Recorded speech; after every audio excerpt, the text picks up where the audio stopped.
What's good, Bully World? We out here at the ABKC World Cup 2017. Ran into my man, Bully the Kid. What's good, man? Man, it's always good, man. Blessed to be here. World Cup number 3. We holding it down as always. We back in Atlanta, so we're going to see what happens today. Let me ask you, man, real quick before I get into what I wanted to talk about. From the first 2 World Cups, what did you learn from the experience and what you're incorporating into World Cup 3 today? Man, the first thing I learned from the first World Cup was that the mega show or the mega bully show is not dead. I thought World Cup was one of the reinventions that came back and did that, teaming up with Rolando Mata, myself, Atlanta Kennels. It was 3 different groups coming together, being able to do something major, man. Bully Mania was on the back end at that point. We were looking for something new, so World Cup, we kind of just came in and did it. That show really taught us you never know what's going to happen at a show. We didn't expect it to be as big as it was, and it was. You're talking about selling 200 booths. You're talking about almost 400 dogs in the ring. That was a tremendous experience. World Cup number 2, what taught us was location is not always that important. We went up to Dalton, Georgia, which was far from the city. It was a beautiful venue. We reintroduced the heavy hitters. We reintroduced the legends, and it was the most talked about show of the year, in my opinion. So we learned that we could go anywhere and do World Cup. So it was a beautiful thing. Do you feel the South is the king of the bully world right now? As far as throwing shows? Showing, man, and throwing shows, I think the South has been the king for a long time. For a minute, man. You know what I'm saying? No disrespect to my Almost sound like the rap game. Yeah, no disrespect to my California people, because I love my California shows. I loved going to California and it'd be the huge, the mega events and the diversity of the people and seeing all the legendary dogs that are in California. I missed that. I got my start there. I truly believe my TV show and all of that happened because of what was going on in Cali. But the South definitely is where we got a base. The American Bully Kennel Club has done a fantastic job of maintaining the people in the show community in the South. So if you want to compete and you want to get hard-earned points, you come to the South. More specifically, you come to a True Phase event, you come to an Atlanta event. If you ain't here, man, you duck it. And I'm just going to be honest with you, you know. I've had a lot of #1 dogs. I've had a lot of success. If you don't win here, you ain't really won nowhere, man. Oh, that's people taking off right now. They scared. Look at that, man. Look at that, man. They said, "Oh man, bully on that junk." Look at that, man. We got the plays in the background, everything. Yeah. But real quick, man, I want to jump into the Shorty Bulls, man. Of course. And you're a big advocate of the breed. Been studying the breed for a long time. Correct. And currently, you are the president of the BBC. You know, yes, I am. You know, I like to say it like that. I'm the president of the BBC. They might throw me out, you know what I'm saying? But right now, I'm currently the president of the BBC. We got a lot of big things going. And basically, the reason I'm the president is we just needed some type of guidance. You know, there's a lot of people that will agree with me being in that position. There'll be some people that don't. But the main point of me being here is progression of the breed. This happened in April. We're now in September. And even though people may not see the immediate change, there are things that are coming together. The standard is being implemented. F1s have been removed from being used in our breeding programs right now. We could bring that back, but right now there are no F1 breedings. That's a major thing. We've got a solid, solidified answer on tries. So we're moving in the right direction. And the ABKC is working with the BBC primarily. So they have a parent registry to come to when they have questions about our breed. For instance, there was a show in Europe. Judges called and asked me what is the correct ear set for Shorty Bulls when they're not cropped, because over there they can't crop.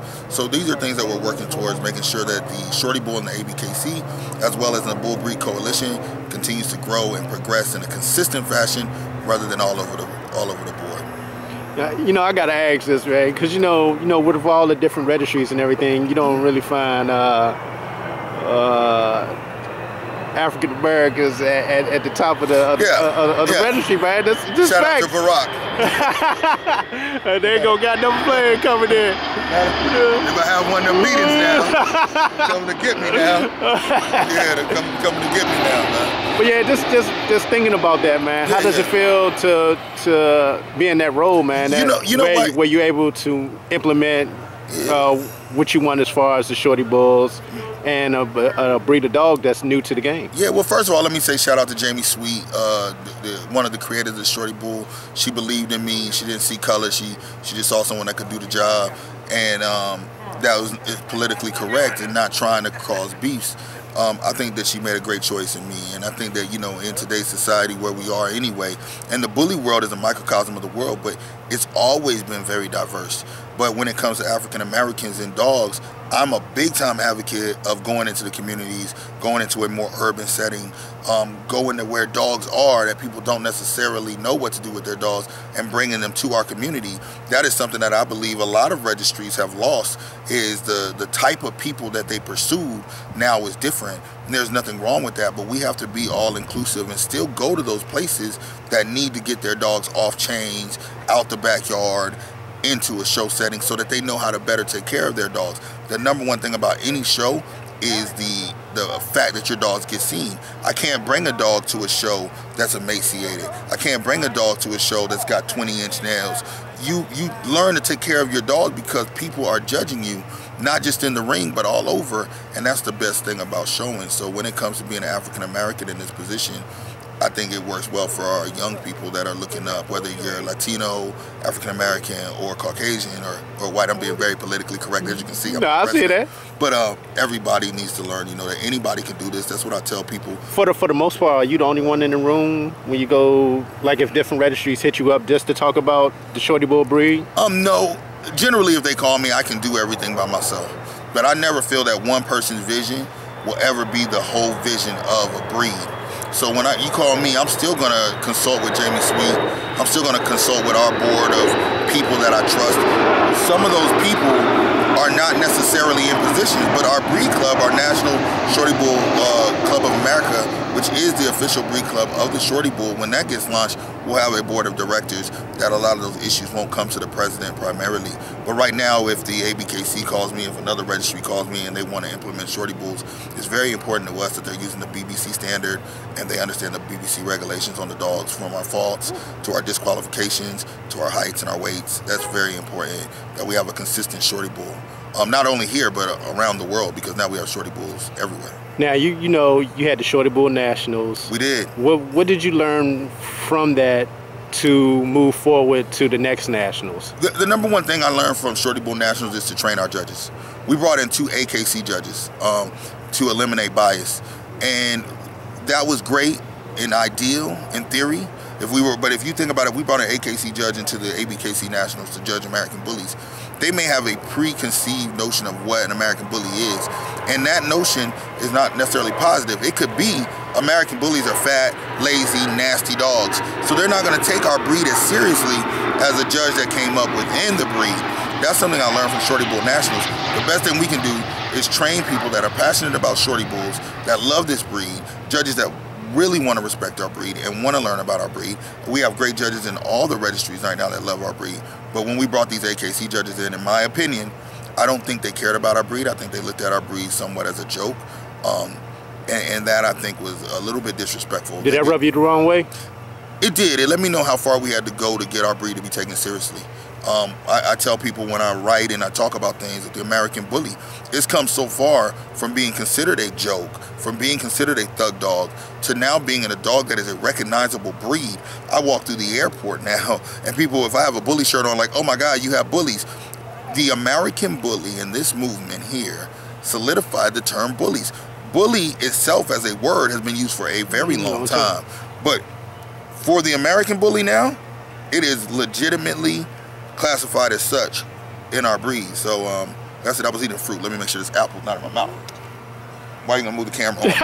See, I'm trying to discreetly move off camera. But no, now if I wear this shirt outside, it's a World Cup, and people see me, they're gonna automatically say, yo, you have bullies? My neighbors got bullies, my cousins got bullies, my mama got bullies, my neighbor's uncle, girlfriend at the strip club got bullies. Everybody got them.